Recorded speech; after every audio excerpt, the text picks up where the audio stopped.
নমস্কার বন্ধুরা, আশা করি সবাই ভালো আছেন।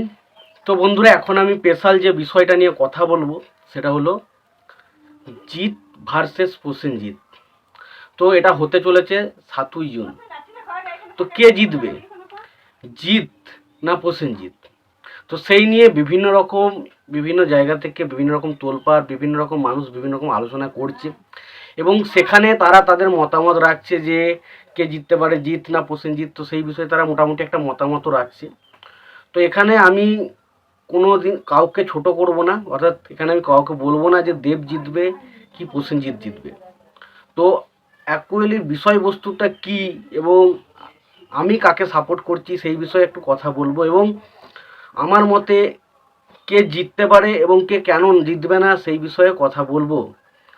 তো প্রথমে আমি যদি বলি যে দেখুন, এই যে ভিডিওটা, আমি জানি আমার ভিডিও এখন আপাতত কারো কাছে যাচ্ছে না, যদিও যাচ্ছে 4-5টা অডিয়েন্সের কাছে হয়তো যাচ্ছে এবং হতে পারে যে অডিয়েন্সটা হয়তো জিতের ভক্ত, কারণ সোশ্যাল মিডিয়ায় এখন হুট করে আমার চ্যানেল খুব একটা কারো কাছে যায় না। এবং বাংলায় যদি কোনো কোনো হিরো অর্থাৎ দেব এবং জিৎ, এই দুটো হিরোই রয়েছে যাদের কিছু অডিয়েন্স রয়েছে যারা কিন্তু সোশ্যাল মিডিয়ায় ঘোরাঘুরি করে এবং তাদের কাছেই হয়তো পৌঁছালে ভিডিওটা কয়েকটা ভিডিও ভিউজ যদি হয় সেটা তাদের কারণেই হতে পারে।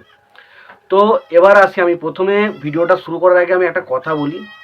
দেখুন, ভিডিওতে শুরু করার আগে আমি অন্যজনাদের মতো এই কথাটা বলবো না যে চ্যানেলটাকে সাবস্ক্রাইব করুন আর ভিডিওটাকে একটা লাইক করুন, এটা কখনোই বলবো না।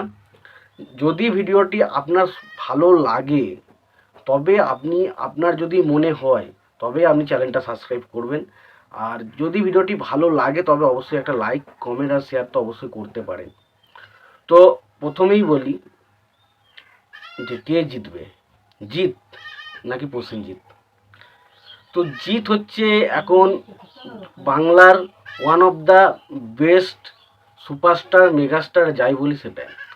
তো জিৎ আছে মানে সেই ছবি তো বক্স অফিসে কামাল করবে। তো তাহলে জিৎ জিতবে নিশ্চয়ই, তাহলে জিতই জিতবে। হ্যাঁ হ্যাঁ, জিত।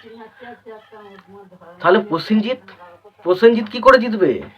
প্রসেনজিৎ কি হেরে যাবে? প্রসেনজিৎ হচ্ছে এই বাংলা সিনেমার খুঁটি, বাংলা ইন্ডাস্ট্রি যাকে বলা। তাহলে কি প্রসেনজিৎ হারবে? তাহলে এইটা একটা কিন্তু বিরাট বড় প্রশ্ন কিন্তু আমাদের মধ্যে থেকে গেছে, কে জিতবে, প্রসেনজিৎ নাকি জিৎ? তো যেটা হতে চলেছে সেটা হচ্ছে বুমেরাং ভার্সেস অযোগ্য। তো প্রথমে আমি একটা কথা বলি, অ্যাকচুয়ালি এখন অডিয়েন্স বেসটা এমন একটা অডিয়েন্স বেস তৈরি হয়েছে, এখন কিন্তু কেউ কোনো হিরোর ছবি বলে কিন্তু সাপোর্ট করতে খুব একটা যায় না, বিশেষ করে বাংলা ছবিতে। যে আমি জিত আছে মানে ছবিতে জিত আছে মানে শিওর শট বক্স অফিসে সাকসেসফুল হবে, বা দেব আছে মানে শিওর শট সাকসেসফুল হবে। তবে দেখুন, একটা অডিয়েন্স বেস কিছুটা আছে কিছুটা যায়। এবার প্রসেনজিৎ আছে, যদি সেটাই হতো তাহলে জিদ্দার বেশ কয়েকটা ছবি, চেঙ্গিস বা রাবণ বাদ দিয়ে বেশ কয়েকটা ছবি কিন্তু এসেছিল, কিন্তু ছবিগুলো যেহেতু আলটিমেট খুব একটা ভালো হয়নি, সেগুলো কিন্তু ছবিতে বক্স অফিসে সফল হয়নি। এবার যদি আমরা ভালো করে প্রসেনজিৎকে লক্ষ্য করেন, প্রসেনজিৎকে কিন্তু সবাই পছন্দ করে, এমন কেউ নেই যে বাংলা ইন্ডাস্ট্রিতে প্রসেনজিৎকে পছন্দ করে না, তার ফ্যান ফলোয়িংও ভালো রয়েছে। কিন্তু আপনি যদি ভালো করে লক্ষ্য করেন, বিগত বেশ কয়েকটা ছবি কিন্তু প্রসেনজিতেরও ফ্লপ আছে। আই খুকু আই ছবি কিন্তু যথেষ্ট ভালো ছিল এবং সেই ছবিটাও কিন্তু বক্স অফিসে চলেনি। আবার আপনারা শেষ পাতা ছবিটা দেখবেন, সেই ছবিটাও কিন্তু ভালো ছবি, কিন্তু সেটাও কিন্তু বক্স অফিসে চলেনি। তো সুতরাং এটা বোঝা যাচ্ছে প্রসেনজিৎ বা জিৎ, এটা কোন অ্যাক্টর করছে সেটা কিন্তু এখন এই মুহূর্তে কোনো ম্যাটার করে না। তাহলে কে জিতবে, প্রসেনজিৎ জিতবে না জিৎ জিতবে? তো এবার আমি প্রথমে একটা কথা বলি, দুটো ছবির মানে দুই ধরনের ছবি। এখানে প্রসেনজিতের ছবির যে অডিয়েন্সটা আর জিতের ছবি দেখার অডিয়েন্স কিন্তু আলাদা। তবে এবার প্রথম কথা বলি, এখানে ফায়দাতে কে আছে, প্রসেনজিতের ছবিটা অযোগ্য নাকি জিতের ছবি বুমেরাং? তো আমি প্রথমেই বলি, এটা কিন্তু হয়তো অনেকের খারাপ লাগতে পারে, কিন্তু একটা পরিষ্কার কথা বলি, অযোগ্য ছবিটা কিন্তু একদম কিছুটা ফায়দাতে রয়েছে। তার প্রধান কারণ হচ্ছে, দেখুন, প্রথম সবচেয়ে বড় সবচেয়ে ফেসিলিটি হচ্ছে এই ছবির ট্রেলারটা দারুণভাবে মানুষকে ইমপ্রেসিভ করেছে, দারুণভাবে পছন্দ হয়েছে, এটা একটা বিষয়।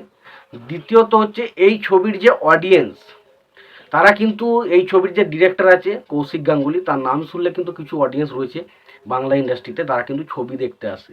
সুতরাং বোঝা যাচ্ছে এই যে অডিয়েন্সটা, তারা কিন্তু সিনেমা দেখতে আসবে, কোনো রকম চাপ নেই। আর দ্বিতীয়ত হচ্ছে প্রসেনজিৎ এবং ঋতুপর্ণা, এই জুটিটাকে কিন্তু অনেকে পছন্দ করে। তো সেই জুটিটা কেমন হয়েছে, কেমন তাদের কেমিস্ট্রিটা জমেছে, সেটা কিন্তু দেখার জন্য একটা অডিয়েন্স থাকবে। সুতরাং এই যে অডিয়েন্সটা, এই অডিয়েন্সটা কিন্তু শুরু থেকেই থাকতো। অর্থাৎ আপনি প্রসেনজিৎ ঋতুপর্ণাকে নিয়ে এসেছেন, একটা এসেছে, এবং কৌশিক গাঙ্গুলি একটা সেটেল অডিয়েন্স। কৌশিক গাঙ্গুলির যে ছবি আসুক সেই ছবি কিন্তু বক্স অফিসে একটা চলে যায়। সুতরাং সেই অডিয়েন্সটা কিন্তু রয়েছে। তাহলে কি জিতের ছবি চলে না? তাহলে জিতের ছবিটা ফ্লপ হয়ে যাবে, মানে জিতের ছবি হেরে যাবে, এটা ভুল।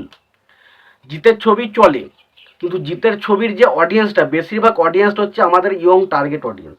এবার এই অডিয়েন্সটা এখন কি করছে না, এই সোশ্যাল মিডিয়াতে আসবে, কে জিতকে নিয়ে একটা বাজে কথা বলেছে তার তার ভিডিও তলায় গিয়ে গালাগাল করবে। আবার যে জিতকে নিয়ে একটা, মানে জিত ধরো সেই জিনিসগুলো করেইনি, জিতের ভালো দিকটা নেই, জিতকে সব কিছুতেই ভালো ভালো বলে যাচ্ছে, তাকে নিয়ে তারা নাচানাচি করবে, কমেন্ট বক্সে এসে ভালো ভালো কথা লিখবে, যে জিদ্দা আমাদের বস, জিদ্দা আমাদের গুরু, জিদ্দা মেগাস্টার সুপারস্টার সব লিখতে থাকবে। তো আমার মতে দেখুন, দুটো ছবি সাকসেসফুল হোক, কিন্তু মেন এটাই সবচেয়ে, অযোগ্য ছবিটার এটাই সবচেয়ে বড় প্লাস পয়েন্ট যে এর অডিয়েন্সটা না আছে। এই অডিয়েন্সটা সিনেমা দেখতে যাবে, সেই অডিয়েন্সটা পুরোপুরি আলাদা। এবং জিতের যে ছবিটা বুমেরাং, সেটা মানছি ফ্যামিলি ড্রামা, কিন্তু সেই অডিয়েন্সটা হয়তো কিছু ফ্যামিলি অডিয়েন্স টার্গেট করবে, তবে মেন কি যেটা, সেটা হচ্ছে ইয়ং অডিয়েন্স। কারণ জিতকে সবচেয়ে বেশি পছন্দ করে আমাদের ইয়ং ছেলেমেয়েরা। এবার সেই ছেলেমেয়েগুলো যদি সিনেমা হলে দেখতে যায়, তাহলেই কিন্তু ছবিটা সাকসেসফুল হতে পারে। আর আদার্সওয়াইজ যদি এই ছেলেগুলো ওই সোশ্যাল মিডিয়ার সাথে হ্যাঁ হ্যাঁ জিতবে জিত সেরা এইসব করে, তাহলে কিন্তু বুঝতেই পারছেন কি হতে পারছে রেজাল্ট। তো আমি অ্যাকচুয়ালি আমি চাই না, আমি চাই অবশ্যই জিদ্দা জিতুক। এবং সত্যি বলতে জিদ্দাকে খুব মিস করি, কারণ অ্যাকচুয়ালি জিদ্দার এই যে ছবিগুলো হচ্ছে রাবণ চেঙ্গিস, আমি এই টাইপের জিদ্দাকে ছবি খুব একটা পছন্দ করি না, কারণ সেই ধরনের কিছু জিনিস বেরিয়ে জিতের সেই ছবিগুলোকে খুব মিস করি, যেখানে জিতের সাথী ছবি ছিল, প্রেমী ছিল, বন্ধন ছিল, বা কিছুদিন আগে যখন জিদ্দার একটা ডাউনফল আসে, তার পরবর্তী সময় জোশ নিয়ে আসে, ওয়ান্টেডের মতো ছবি নিয়ে আসে, সেই ধরনের ছবিগুলোর জন্য আমি খুব মিস করি। সেই ধরনের ছবি জিদ্দা যখনই নিয়ে আসুক, যেভাবেই নিয়ে আসুক, সেই ছবিটা সাকসেসফুল হওয়ার চান্স রয়েছে। তো আমার মোটামুটি আমার মতামত এটাই যে দেখুন, অ্যাকচুয়ালি কে জিতবে হারবে সেটা পরের কথা। তো আপনি যদি অবশ্যই জিতের ফ্যান হয়ে থাকেন, অবশ্যই বুমেরাং ছবিটাকে দেখতে যান।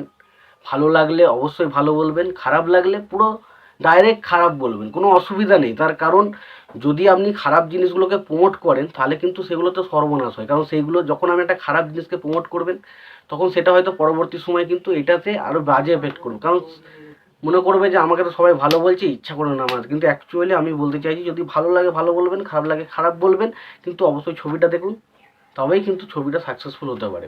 আর দ্বিতীয় যেটা বলবো, অযোগ্য ছবির কিন্তু একটা সেটেল অডিয়েন্স রয়েছে, তারা কিন্তু ছবিটা দেখবে এবং এই ছবিটা সাকসেসফুল হবে, এটা ধরাই যায়।